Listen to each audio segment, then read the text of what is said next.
안녕하세요. 공병호TV의 공병호입니다. 한국가의 경제위기는 대부분 부채 문제로부터 비롯됩니다. 그 원인이 어떠하든 간에 결국 부채를 감당할 수 없으면서 경제위기가 발생하게 됩니다.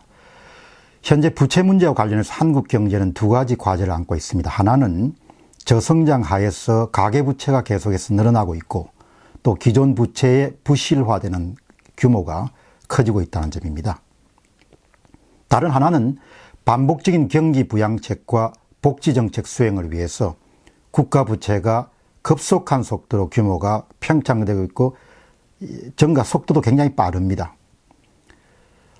언젠가 제가 살펴봤던 베네수엘라의 비극도 따지고 보면은 오랫동안 지속된 대중영합주의가 낳은 과도한 부채 문제로 해석할 수가 있습니다. 부채 문제는 금융위기나 경제위기로 이어지고 결국에는 국가 부도 사태로 이어질 가능성이 매우 높습니다. 따라서 오늘은 국가 부도의 핵심 포인트를 여러분들에게 알려드리는 그런 시간을 갖도록 하겠습니다. 첫 번째 질문입니다.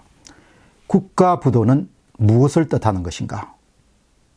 국가라는 경제 주체가 자신이 지게 된 국가 채무를 상환하지 못하게 되는 사태를 말합니다.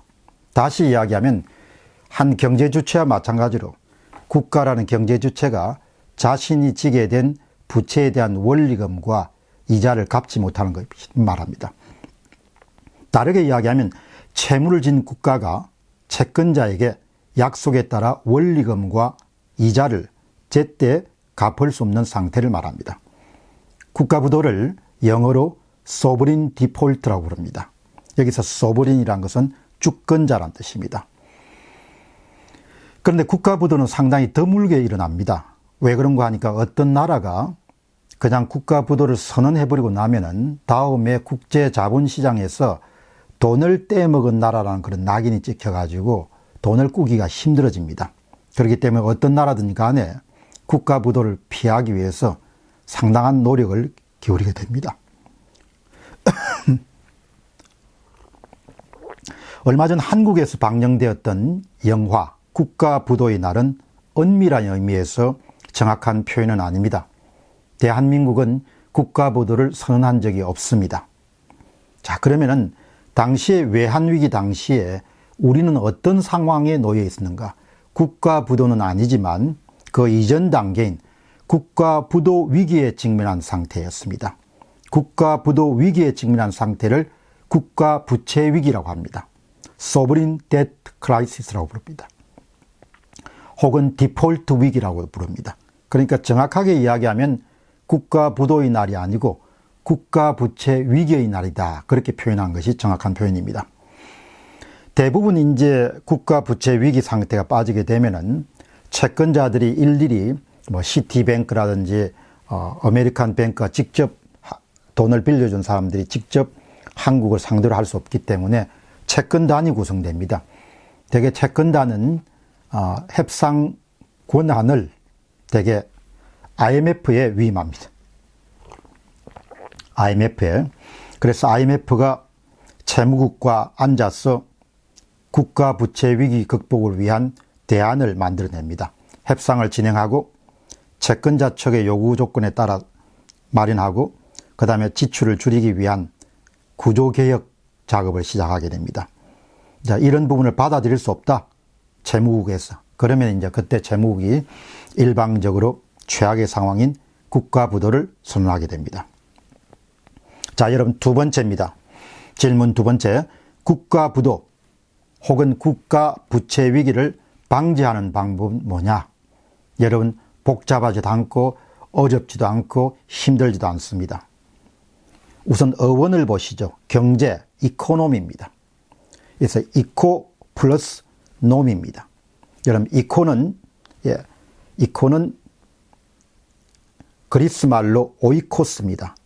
다른 말로 하우스란 뜻입니다. 집안이란 뜻입니다. 그 다음에 놈은 법칙, 로 혹은 룰입니다. 쉽게 이야기하면은 에코노미는 집안을 꾸려가는 법칙입니다. 꼭 같은 게 뭐다? 나라를 꾸려가는 법칙입니다. 가정을 경영하는 법칙입니다. 국가를 경영하는 법칙은 똑같습니다. 첫 번째, 지출이 수입을 넘지 않도록 해야 한다. 두 번째, 부채를 늘리지 않아야 한다. 세 번째, 수입을 늘리고 지출을 줄여야 한다. 여러분, 모든 가게를 책임지고 있는 어머니들이 하는 일이고 아버지들이 하는 일입니다. 살림 사는 원칙대로 하면 국가가 절대 부채 위기나 부도 위기에 처할 위험이 전혀 없습니다. 어문짓을 하니까, 쓸데없는 짓을 하니까, 필요 없는 짓을 하니까 문제가 발생하는 겁니다. 그래서 영어 이코노미는 사전을 찾아보시면 한쪽은 경제학이라는 뜻이 있습니다. 다른 한쪽에는 절약이라는 뜻이 있습니다. 절약이라는 뜻이 있습니다. 절약하면 문제 없습니다. 자기 돈이면 절대 펑펑 쓰지 않죠. 세금으로 거둔 것이 자기 돈이 아니기 때문에 펑펑 씁니다. 그래서 국가 부채 위기가 발생하고 최악의 경우에 국가 부도가 발생하는 겁니다. 여러분 기억하시기 바랍니다. 절약 또 절약입니다. 경제 또 경제의 가장 큰 해결점 절약입니다. 복잡하거나 어려운 게 하나도 없습니다. 세상사를 관통하는 법칙은 단순합니다. 강력합니다. 구체적입니다. 상세합니다. 그거를 따라야 되는 거죠. 사입이 경제 이론을 따르니까 경제가 어려워지는 거죠. 사입이 진짜를 따라야 되는 거죠. 정통을. 세 번째입니다. 국가 부도가 어떻게 발생하는가? 세 가지 측면을 나누겠습니다. 지출 측면, 수입 측면, 금융 측면. 세 가지로 나눠서 여러분들께 말씀드리겠습니다. 첫 번째입니다. 지출과 국가 부도. 첫째, 포퓰리즘, 민중영합주의, 민중주의가 지속되면, 그리고 무상정책이 지속되면 국가 부채를 지속적으로 늘리게 됩니다. 그래서 나중에는 채무 상환이 어려운 상태에 도달하는 그런 경우가 많이 발생합니다. 우리가 주의해야 될 부분입니다. 막 돈을 쓰지 않습니까? 쓸 때는 좋죠. 나중에 피눈물 흘립니다. 빛이 하늘로 날아가지 않기 때문에. 둘째, 반복적인 경기부양책으로 자원을 낭비하고 그것이 쌓여서 채무를 상환할 수 없는 상황에 도달할 수 있다. 한국은 외환위기 이후에 역대 모든 정부가 지속적으로 추가 경정 예산 같은 걸 편성해서 경기부양책을 사용해 왔습니다. 그래서 국가 부채가 규모도 크게 증가했지만 증가 속도가 수입 증가보다 2배, 3배 정도 빠르게 증가해 왔습니다. 특히 문재인 정부 들어서는 예산 규모가 엄청나게 커졌습니다. 과거 정부보다도 습관적으로 경기부양책에 매달립니다. 경제가 살아나지 않으니까 돈 써도 안 살아나는데 자꾸 돈을 쓰는 겁니다. 돈을 자꾸 낭비하는 겁니다. 하버드 대학의 케네스 로거프 교수가 몇 년 전에 이젠 다르다는 책에서 지난 800년 동안 66개 국가의 국가부도 사태를 다뤘습니다. 여러분 잘 들어보시기 바랍니다. 선진국이 하는 것처럼 신흥시장 국가들이 재정정책 확대를 통해서 경기부양을 하게 되면 국가 재정을 극심한 채무상환 곤란의 지경으로 빠뜨릴 것이다. 국가 채무 한도 초과 수준으로 몰고 갈 것이다. 쉽게 이야기하면 확장적 재정정책에 매달리면 어려움을 만날 수 있다고 케네스 로거프 교수가 이야기를 하는 겁니다. 현재 우리 상황은 문재인 정부 상황에서는 포퓰리즘과 만성적인 경기부양책이 합쳐서 동시에 이루어지고 있습니다. 그래서 저는 심히 우려합니다. 국가 부채 위기 혹은 국가 부도 가능성을 증가시키는 정책을 중지해야 된다. 정책 전환이 필요하다. 그 점을 지적하고 싶습니다. 두 번째 측면입니다. 수입과 국가 부도. 첫째, 생산성을 넘어서는 임금 인상의 지속과 경직된 노동시장은 생산 원가를 높인다. 예를 들어 1990년대 중남미 국가들이 계속해서 국가 부도 사태를 반복적으로 맞게 됩니다. 왜 그랬냐? 평균 국민 소득이 2,000달러 수준인데 노동법 수준은 선진국에 거의 맞먹었습니다. 브라질의 경우엔 직접 임금보다도 더 높은 간접 임금이 있었기 때문에 화이트 칼라의 경우는 총 임금 비용이 국민소득 1만에서 2만 달러 수준보다 더 높았습니다. 당시에 브라질이 5천 달러입니다. 뱁새가 황새를 따라가면 안 됩니다. 자기 처지 형편을 잊으면 안 됩니다. 대개 환란을 당했던, 어려움을 당했던, 경제위기를 당했던 많은 나라들이 자기의 생산성보다 훨씬 과도한 임금 인상을 도모하고 훨씬 더 후한 복지 혜택을 제공하면서 반복적인 국가부도 사태를 맞이하게 됩니다. 두 번째입니다. 세금 수입 증대를 위해서 지속적인 세금 부담이 증가하고 그 다음에 각종 연금 부담, 준조세 부담이 증가하면서 생산 원가가 올라가게 됩니다. 쉽게 이야기하면은 세금에 의존해서 사는 사람들을 먹여 살리기 위해 가지고 생산 활동에 종사하는 사람들에 더 많은 조세와 준조세를 부담시킵니다. 그걸로 끝나는 게 아니고 그것이 생산 코스트를 올리는 겁니다. 자, 여러분 보시죠.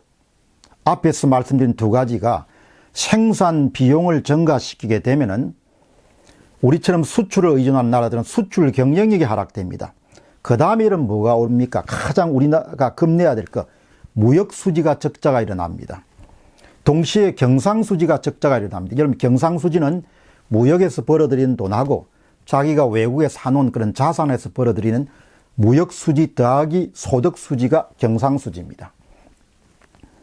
대부분 생산 원가가 올라가는 국가들은 두 가지를 경험하게 됩니다.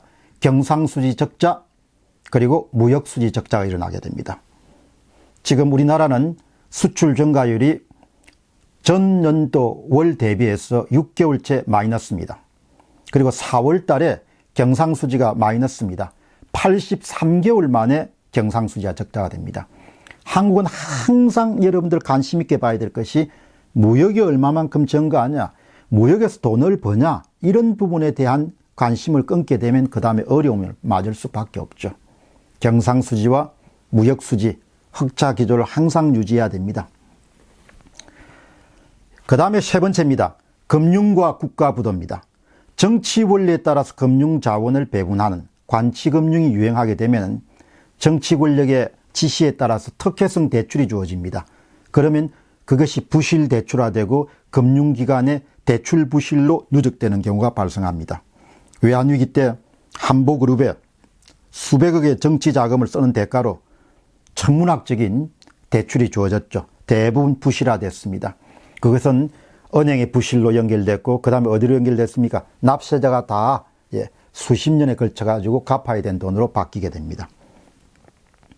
두 번째입니다. 대외 신인도가 하락하고 외자 유출이 이어지고 그리고 금융시장이 혼란해집니다.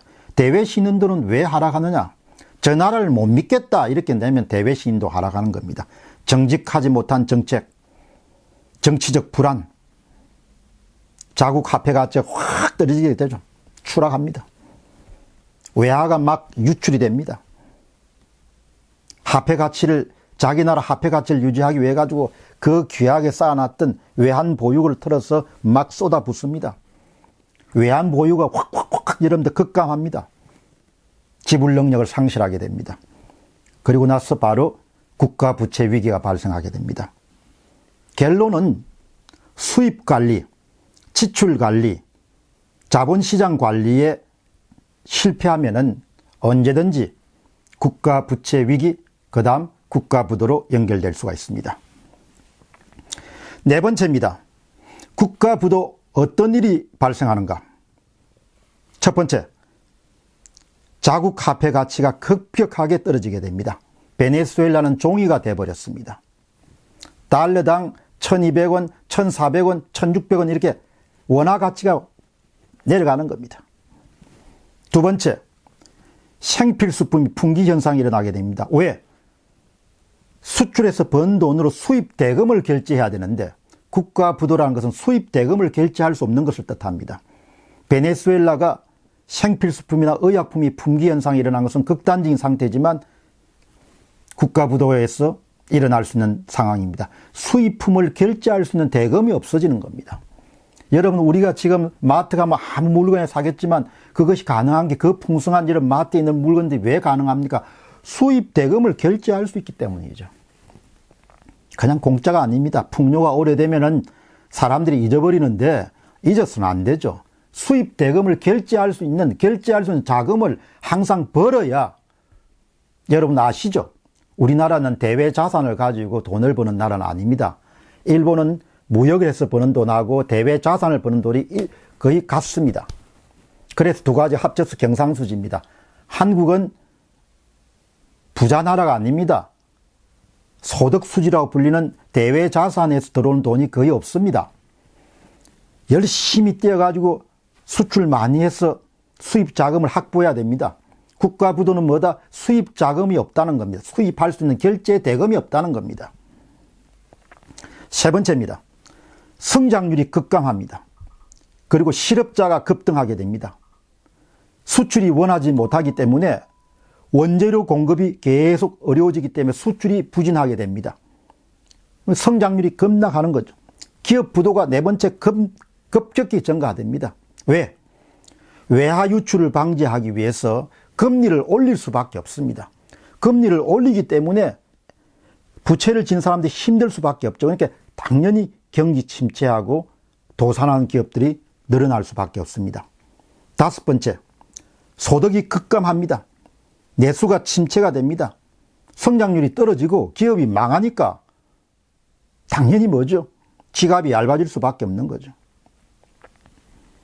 여섯 번째입니다. 갖고 있는 자산 가치가 급락합니다. 외국인들이 강한 달러화, 강한 엔화를 갖고 이러면 한국 시장에 와서 막 삽니다. 부동산을. 파이어 세일이라고 하죠. 경매 물량이 급증합니다. 그래서 광고도 때립니다. 경매 물량을 사는 것은 나라를 구하는 길입니다. 이런 막 광고가 떠죠. 외환위기 때 그런 일이 있었죠. 양털 깎기를 하는 겁니다. 그래서 10년, 20년 만든 자산, 귀한 자산이 헐값으로 막 매각이 되는 겁니다. 비참해지는 거죠. 나라를 움직이는 사람들이 똘똘하지 못하면 고생합니다. 환란 때 한 번 배웠으면 됐습니다. 그때 국가 부도 갈 뻔했잖아요. 역사를 모르고 반성을 안 하고 성찰 안 하고 지잘난 생각으로 이제 고집 부리면 그냥 당하는 거죠. 뭐. 국제사회는 아버지나 어머니가 아니니까 봐주는 게 없지 않습니까? 그냥 오로지 논리가 뭐죠? 이익인 거죠. 일곱 번째입니다. 국가 부채 위기가 발생하기 이전에 이미 상당 부분의 자본은 해외로 탈출하게 됩니다. 그리고 인재도 탈출하게 됩니다. 국가 부채 위기 상황이 오면 돈 가진 사람들은 빨리 알아차립니다. 고급 정보를 갖고 있기 때문에. 돈의 이동, 인재의 이동이. 그러니까 지금 베네수엘라 고생하고 있지만 고생하는 사람 다 중산층 이야기했죠. 대부분 사람들은 뭡니까? 다 탈출했겠죠. 그래서 부자들을 박해하는 정책을 많이 쓰면 안 됩니다. 부자들 아끼고 사업하는 사람들이 귀하게 여겨야 돼. 사업을 아무나 할 수가 없으니까. 수가 적다고 해서 막 함부로 대하면 고생을 하죠. 여덟 번째입니다. 정부의 각종 수당 및 보조금, 연금을 포함해서 다 삭감됩니다. 왜? 채권단을 대신하는 IMF가 구조개혁, 특히 정부 지출 구조개혁을 강하게 요구할 겁니다. 할 수 없습니다. 뭐 지금 공짜 받으시죠? 다 날라갑니다. 그래서 거리에 나와서 막 데모하죠. 왜? 그동안 받아왔던 거니까. 그때 비참해지는 거죠. 연금도 삭감을 많이 하겠죠. 빚진 죄인입니다. 하라는 대로 다 해야 되니까. 아홉 번째, 정부 서비스가 대폭적으로 공급이 축소됩니다. 뭐 헬스클럽, 뭐 동사무소에 무슨 주민센터, 다 그게 돈을 들어가는 거 하지 않습니까? 그런 서비스가 다 줄어듭니다. 왜? 정부 지출의 구조개혁에 따라서. 열 번째입니다. 외자 유치를 위한 주요 자산들이 매각됩니다. 쉽게 이야기해서 국가 부도가 발생하게 되면 최소 5년, 최장 한 10년 정도 나라가 후퇴하는 걸로 보면 됩니다. 외자를 유치하기 위해서 알짜배기 회사도 팔고 공기업도 팔고 다 팔아야 되는 거죠. 필요하면 전번에 그리스 보니까 섬도 팔더구먼요. 빚진 죄인입니다. 11번째입니다. 구조개혁 요구와 사회적 혼란입니다. 노동개혁, 공기업개혁, 정부개혁, 금융개혁, 광범위한 개혁들이 실시가 됩니다. 자기 힘으로 못했기 때문에 외부에서 강요된, 외부에서 강제된, 외부에서 요구된 방식으로 구조개혁을 단행합니다. 여러분, 구조개혁은 기본적으로 낭비를 줄이는 겁니다. 잘라내는 겁니다.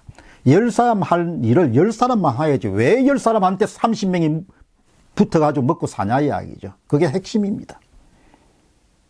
왜 그 공기업에 20명이면 돌아가는 회사를 왜 50명을 고용해서 먹고 사냐 이야기죠. 그게 다 잘라라 이야기죠. 가장 좋은 방법은 우리 스스로가 구조개혁에 성공하면 되는데 그게 불가능하면 결국 이런 상황을 맞을 수밖에 없다는 것이죠. 지금까지 여러분들에게 국가부도란 무엇인가? 국가부도와 국가부채 위기의 차이, 국가부도를 방지하는 방법, 국가부도가 발생했을 때 어떤 상황이 벌어지는 데 대한 부분들을 여러분들 일목요연하게 설명드렸습니다. 제가 드린 정보와 지식이 여러분들이 국가부도와 국가부채 위기를 대비하고 준비하는데 일종의 가이드 역할을 할 수 있었으면 좋겠습니다. 앞으로 또 시간을 만들어서 그러면 국가부도와 국가부채 위기가 왔을 때 그것을 대비해서 개인은 무엇을 어떻게 해야 될 것인가 그런 덕목들을 함께 모아서 또 방송에 임하도록 하겠습니다. 여러분 제 방송을 잘 사용해 주시고 널리 알려주시고 여러분의 삶을 풍요롭게 하고 또 한 걸음 나아가서 우리 사회가 더 선진화되는 그런 사회가 되는데 제 컨텐츠가 기여할 수 있기를 바랍니다. 건승하시는 하루를 빌면서 오늘 이 방송 마무리하겠습니다. 공병호 TV의 공병호였습니다. 감사합니다.